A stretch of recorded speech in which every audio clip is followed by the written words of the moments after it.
อันนี้แม่นการลงทะเบียนหรือว่าการเปิดนำใช้แอป Taobao เนาะแอปตัวนี้แต่ว่าข้าพเจ้าสมัคร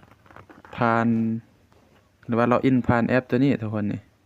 แอป Alipay เนาะเป็นแอปธนาคารหรือว่าแอปที่ใช้ในการซื้อขายออนไลน์ของแอป Taobao นี่แหละคลิปนี้แม่นเป็นคลิปที่ว่าเราจะมานำใช้หรือว่ามาลงทะเบียนแอป Taobao เนาะเป็นแอปที่ว่าพ่อค้าแม่ค้าขายเครื่องออนไลน์นิยมใช้กันเนาะเป็นแอปที่ว่าสั่งเครื่องมาจากจีนทุกคนเนาะเมื่อเราเข้าหน้าหลักอันนี้แล้วให้เราคลิกที่โปรไฟล์หรือมาคลิกที่ปุ่มเหลืองๆตัวนี้ก็ได้ทุกคนเนาะเพราะว่าข้าพเจ้ามีบัญชี Alipay เด้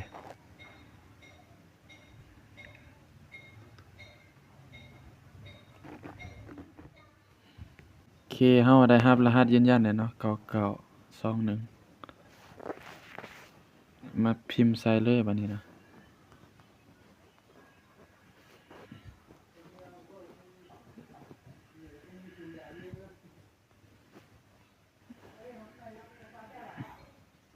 เมื่อเราล็อกอินเข้าระบบแล้วมันน่ารักก็สิประมาณนี้ทุกคนอันนี้สำหรับการล็อกอินเข้าแอปต้องการอยากจะเปลี่ยนรูปโปรไฟล์หรือว่าชื่อเนาะเรามาแก้ไขอยู่โปรไฟล์นี้แล้วคลิกที่ตัวนี้ปุ่มขาวๆนี่ปึ๊บต้องการจะใส่ชื่อแนวใดนี่มาเปลี่ยนรูปก่อนเนาะเอารูปของเราเองแหละรูปของเรากดเซฟบ่ตัดขอบก็ได้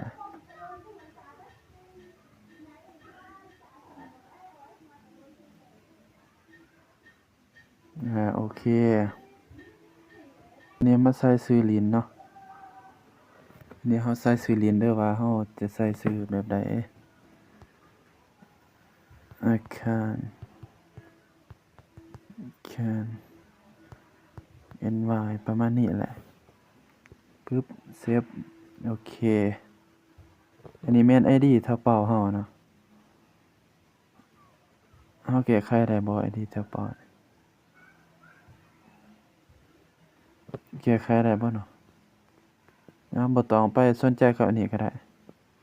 เพจรีเฟรชเบิ่งโอเคประมาณนี้แหละทุกคนเนาะ